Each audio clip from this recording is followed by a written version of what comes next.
Thank you, thank you. After big boss क्या कुछ change हुआ पर्सनली? बहुत कुछ चेंज हुआ है। मुझे बाहर आके पता चला कि लोग मुझे वाकई कितना प्यार करते हैं। इतना ज़्यादा अच्छा रिस्पॉन्स, इतना ज़्यादा सोशल मीडिया का response, emails, DMs, WhatsApp messages, it is flooded कि you are very good, you played very well, you deserve to stay, ये वो। लॉट ऑफ पीपल ने ये भी बोला we voted for you, we were watching for you. तो मुझे लगता है कि बहुत ज़्यादा प्यार, एंड आई थिंक जो लव और विशाल के जो फ़ैन क्लब्स हैं वो भी बहुत बहुत उन्होंने प्यार और रिस्पेक्ट दिखाया है मुझे। और आप कैसी हो, ये क्वेश्चन ऑडियंस का है कि आप कैसे हो, क्योंकि इतने दिनों बिग बॉस से घर रह के बिग बॉस की आवाज़ सुन के उन्हीं लोगों से रोज़ मिल के आदत हो जाती है। जी। अब घर से बाहर आके जी। कैसा फील कर रहे आई थिंक फर्स्ट 2-3 डेज़ मैं बहुत लॉस थी, मैं बहुत डिसओरिएंटेड थी, मैं बहुत इमोशनल भी थी। मैं डिस्टर्ब भी थी कि मैं बाहर आई हूँ, प्लस मैं लव और विशाल के लिए ज़्यादा डिस्टर्ब थी, विशाल के लिए बहुत डिस्टर्ब थी जब उसके साथ ये सब हो रहा था। क्योंकि मैं उसी दिन इविक्ट हो गई जिस दिन कंट्रोवर्सी हुआ, जिस दिन विशाल को थप्पड़ मिला था, and I could see his break down. और मुझे ये लगा कि आई विश मैं कुछ दिन और टिक पाती, सिर्फ लव को वो सपोर्ट, सॉरी विशाल को वो सपोर्ट देने के लिए और उसके साथ रहने के लिए। बट आई थिंक अनफॉर्चुनेटली वो नहीं हो पाया। हैं? ये इलेक्शन कितनी हद तक सही था, आपको क्या लगता है? सी, पब्लिक वोटिंग का तो ऑब्वियसली अगर मैं बॉटम 2 में आई तो भी एक चांस था घर वाले को मुझे बचाने के लिए, बट बिकॉज मैं वो अलायंस नहीं बना पाई, आई थिंक वो मुझे फेयर नहीं लगा। बिकॉज बहुत लोग वो टाइम पे सना सुल्तान के खिलाफ थे, बारिंग 2-4 लोग। लेकिन क्योंकि मैं विशाल और लव के ग्रुप में थी, प्लस ये कंट्रोवर्सी इतना हुआ था, तो मुझे ऑब्वियसली मुझे मालूम था कि कोई मुझे बचाएगा नहीं। तो बिग बॉस में जाने से पहले, ये जाने के बाद भी निकलने के लिए अगर आपको सोचा जाए कि अलायंस बनाना ज़रूरी है? जी, उस शो में अगर आपको टिकना है, अलायंस ज़रूरी है। अलायंस इसलिए ज़रूरी है ताकि आप नॉमिनेट ना हो।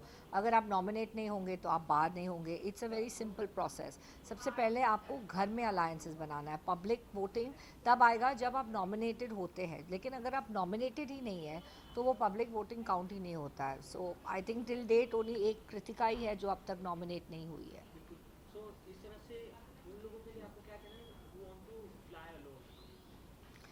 तो फिर आपको पब्लिक सपोर्ट का बहुत ज़्यादा सपोर्ट चाहिए। मतलब आपका वो फ़ैन क्लब होना चाहिए, आपका वो गेम इतना अच्छा होना चाहिए कि लोग आपको देखें, आपको इतना पसंद करें कि भले पूरा घर आपको नॉमिनेट करे, लेकिन आप अपने जनता पे अकेले टिके हैं। बिल्कुल, काफ़ी प्यार भी मिले आपको ऑडियंस की तरफ से। जी। तो जब आप निकली तो काफ़ी पॉजिटिव और नेगेटिव दोनों रिस्पॉन्स आया था कि चलो ठीक है निकल गई, नहीं निकली, तो उस चीज़ से आप कितनी ज़्यादा इफेक्ट हुई? नेगेटिव तो मेरे को बहुत कम रिस्पांस मिला, इन द सेंस किसी ने बोला नहीं कि गुड यू आउट, बहुत कम लोगों ने बोला।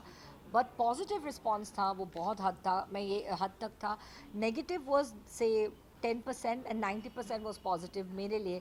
मैंने बहुत अच्छा गेम खेला, you played very well, you maintain your dignity, you were well behave, you know you were matured, you were. मैं कन्फ्रंटेशनल इतना नहीं हो पाई, मैं वो लेवल तक नहीं जा पाई जो चाहिए था शो के लिए। ऊर्जा जी, मेन रीज़न क्या था आपके निकलने का, क्या लगता है आपको? जो ग्रुपिज़म मैं नहीं बना पाई, मेन रीज़न वो है। क्योंकि मैं किसी के साथ वो फेकली वो रिश्ता नहीं निभा पाई। तो क्योंकि मैं वो नहीं निभा पाई, इट वाज़ वेरी ऑब्वियस कि मैं, लव और विशाल, अगर आपने एपिसोड देखा तो जब ग्रुप्स बन रहे थे जो सर ने दिखाया, हम लोग का 3 का ही ग्रुप था। बिल्कुल। या सो 3 वर्सेस 9, मतलब कोई ऑप्शन ही नहीं है। और विशाल के साथ आपकी बॉन्डिंग इतनी ज़्यादा उभर के आई, लोग इतनी ज़्यादा पसंद किए। जी। आपने अंदर अंदर भर के कितने अच्छे एक्सपीरियंस शेयर किए उन लोगों के साथ? मैं यही कहूँगी, मेरे लिए सबसे यादगार moments for the time I spend with Vishal and Love. I think my Bigg Boss का journey only was good because of them, in terms of जो अंदर चल रहा था घर में। मैं पॉलिटिक्स और मैं वो चीज़ें हैंडल कर पाई सिर्फ उन लोग के सपोर्ट की वजह से। They were there for me like a rock. उन्होंने कभी मुझे ना जज किया, ना बिट्रे किया, ना कुछ किया। वो लोग मुझे गाइड करते थे, मैं भी उनको गाइड करती थी अपने टैरो के थ्रू ही। वो मुझे गेम वाइज गाइड करते थे क्योंकि मेरे को गेम ही नहीं समझ में आ रहा था। और ये बोल रहे थे मनीषा जी आपको एक्टिव होना है, मनीषा जी आपको बात करनी है, आपको कुछ बोलना है, अपना ओपिनियन ज़्यादा रखना है, आपको ये बात आपको सुन के नहीं लेना है किसी की, ये वो आप वीक प्लेयर बुला रहे हैं आपको, ये वो। मैंने कहा यार मैं ट्राई करूँगी, बट मेरा बेस नेचर वो है नहीं, पर मैं पूरी कोशिश करूँगी। तो ये लोग मुझे रोज़ लेक्चर देते थे कि आपको और ये करना है गेम में। मुझे भी आप तीनों की सिगड़ी काफ़ी ज़्यादा पसंद की जा रही थी, जी। आपकी विशाल की लव में, जी। बट विशाल और लव अभी भी घर में, आप बाहर आ गए, तो कहीं ना कहीं लोगों का कहना ये भी है कि उन लोग प्रॉपर गेम खेल रहे हैं और आप थोड़ी कोमल पड़ जा रही थी लोगों के लिए। मैं मुझे अगर जो भी मैंने विशाल और लव के लिए किया, मुझे उस चीज़ का कोई अफसोस नहीं है शो में। जितना भी मैंने उनको गाइड किया, टैरो किया, जो उनको इमोशनल सपोर्ट दिया, जो भी मैं उनके लिए खड़ी थी, हर चीज़ में उनके साथ बाय डिफ़ॉल्ट खड़ी थी, and I would say the same for them. उस चीज़ का मुझे कोई अफसोस नहीं है। हाँ, मैंने दूसरों के लिए जो टैरो किया, उन्होंने मुझे नॉमिनेट किया, आई थिंक उस चीज़ का मुझे 2 बार सोचना चाहिए था कि why did I do it, but मेरा नेचर ही ऐसा है कि कोई मेरे से हेल्प मांगता है तो मैं दे ही देती हूँ। विशाल के साथ जो जो हुआ, आपने काफ़ी ज़्यादा सपोर्ट भी किया, बट किस हद तक वो सही था? Aggression is okay, action is not. Violence is not okay. Violence जो विशाल के साथ या किसी भी मेंबर के साथ जो हुआ है, it is not okay, it is not accepted. और मैं नहीं चाहूँगी कि वो ये ऐसा कुछ चीज़ किसी के साथ भी हो. So गुस्सा एक जगह पे है. As a husband and wife जो रिश्ता है, मैं उस चीज़ को रिस्पेक्ट करती हूँ. उस चीज़ का ही रिस्पेक्ट दे के हमने ज़्यादा रिस्पॉन्स नहीं किया, because in real life they are husband and wife. Show से आगे की ये बात है. And but again I don't support Armaan's action at all. मैं बहुत क्लियर हूँ, ये एक्शन गलत है. और क्योंकि जितना हम लोगों ने टीवी पे देखा, विशाल ने सिर्फ इतना बोला, पायल भाभी काफ़ी सही है, और अरमान खुद से ये बात सुनी नहीं थी, लव की बातों पे आपने उन्होंने हाथ उठा दिया, तो कितना सही ये है उनकी बात, वो घर में ही है। ये थोड़ा सा मतलब ये थोड़ा सा कॉम्प्लिकेटेड हो गया सिचुएशन, बिकॉज पायल ने जो आके स्टेटमेंट दिया और जो क्लिप है जो मैंने अभी देखा थोड़ी देर पहले, वो दोनों में अंतर है. वर्ड का ही अंतर है, सुंदर और अच्छे में अंतर है. सो वो चीज़ वहाँ से मिसअंडरस्टैंडिंग शुरू हो गई. एंड ऑफ कोर्स मैं कहती हूँ मिसअंडरस्टैंडिंग जब शुरू होती है, इट्स अ डोमिनो इफेक्ट, जो हम बोलते हैं ना, one cheese after the other. तो एक चीज़ रोल पे रोल होती गई. आई थिंक हम लोग इतने कंफ्यूज थे उस वक्त इन टर्म्स ऑफ हो क्या रहा है, बिकॉज वो थप्पड़ मिलना and all, it was a shocker for everybody. So I think सब लोग थोड़ा थोड़ा शॉक्ड में थे. एक पब्लिक फिगर होने के बाद आप जब बिग बॉस में गई तो लोग आपको पसंद करने लगे, तो आपका ओपिनियन जानना चाहेंगे लोग कि आप उसको ओपिनियन से क्या होना चाहिए था अरमान के साथ। सी अरमान के साथ जो um, थोड़ा मिक्स्ड है. जो एज अ हस्बैंड वाइफ मैं वो चीज़ को हमेशा सिर्फ एक उस नज़र से, सर ने भी हमसे पूछा था, अनिल सर ने, हम लड़कियों से बात की, एंड हम लोग शायद उस पॉइंट पे इसलिए उनको पूरी तरह से गलत नहीं बोल पाए because of the husband wife relation.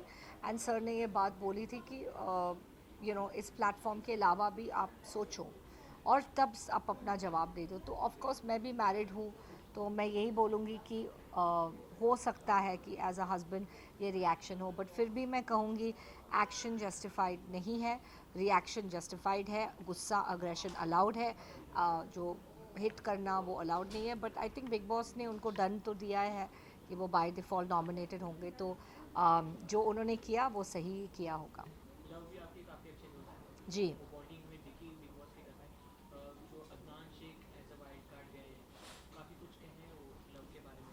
जी. एल्विश का मैनेजर है वो, तो वैसे ही एल्विश के नाम पे चला गया है, ये बातें कहना कितनी सही है? सी आई थिंक लव को जितना मैं जानती हूँ और जितना वो अभी गेम में और खुल के आ रहा है, मुझे याद है वो एक टास्क था शिकार का, शिकारी का, जो जिसमें मैंने लव को एंड तक बचाया टू नॉट गेट नॉमिनेटेड, क्योंकि मैं जेन्युइनली ये बात बिलीव करती हूँ he is a very good player for the game. And वो जो गेम में जितना चाहिए वो दे पा रहा है शो में, और अभी और दे पा रहा है. बट आई थिंक देखो उसका फैन बेस है, खुद का भी फ़ैन बेस है, और अगर एल्विश के साथ उसका एक ग्रुप है या एल्विश के फैंस उसके साथ है या मैनेजर है या जो भी वो लोग बोल रहे हैं उसको, बट लव का भी इंडिविजुअल स्टैंडिंग है, तो आई थिंक लोग उसको उसके गेम के लिए भी वोट कर रहे हैं. बट घर में भी ये बात उठी थी। हाँ, बहुत लोग ये कह रहे हैं कि उसको लव का एल्विश का सपोर्ट है, एल्विश का फ़ैन क्लब्स का सपोर्ट है. But I think hats off to Love, जिन्होंने ये, सर ने जब बोला कि आप सबके सामने बोला कि आप मुझे सिर्फ मेरे वोट्स, मेरे गेम के लिए मुझे वोट करें. आई थिंक एक टास्क था, टास्क नहीं सॉरी, वीकेंड के वार में कुछ ऐसा हुआ था, तो लव वो बात पे खड़े उतरे.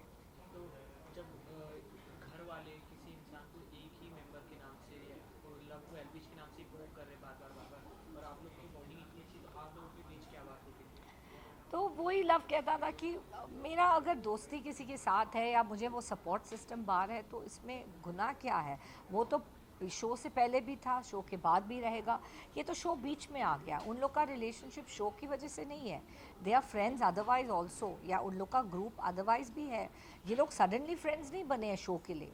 सो I don't find that judgement, especially जो हाउसमेट्स की तरफ से है, I don't find that judgement correct. अगर किसी को बाहर बाय डिफ़ॉल्ट सपोर्ट है तो इसमें उनकी गलती नहीं है। आपने मेनली क्या स्ट्रेटेजी प्लान की थी अपने बिग बॉस जर्नी के लिए? मैंने कोई स्ट्रैटेजी नहीं प्लान की, एंड दैट्स वाई शायद मैं फ़ेल हो गई। मुझे थोड़ा और प्लानिंग करना चाहिए था, थोड़ा और सोच समझ के। ये मेरे दिमाग में मुझे लगता है मैं इसलिए फ़ेल हो गई क्योंकि मैं अलायंसेस, जो ग्रुपिज़म होता है, मैं वो नहीं बना पाई।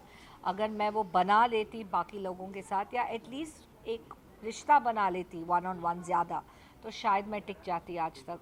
लेकिन मेरे से वो चीज़ हुआ नहीं क्योंकि मेरे अंदर वो चीज़ है नहीं। मैं सिर्फ रियल रिश्ते बना सकती हूँ in real life and in real life. So मुझे लगता है कि यहाँ पे मैं फेल हो गई, या यहाँ पे मेरी कमी रह गई मैं बोलूँगी। But I think I am very happy I made 2 real relationships. मेरे लिए रियल है, आई एम श्योर उनके दिल में भी मेरे लिए रिस्पेक्ट एंड लव है। वाइल्ड कार्ड आने स्टार्ट हो गए हैं, एज अ वाइल्ड कार्ड अगर आपको चाहते हैं तो आप दोबारा जाना चाहोगे? ऑफ कोर्स जाना चाहूँगी, specially for my love and Vishal, because मेरे को बहुत मज़ा आया उनके साथ। सो एंड इस बार अगर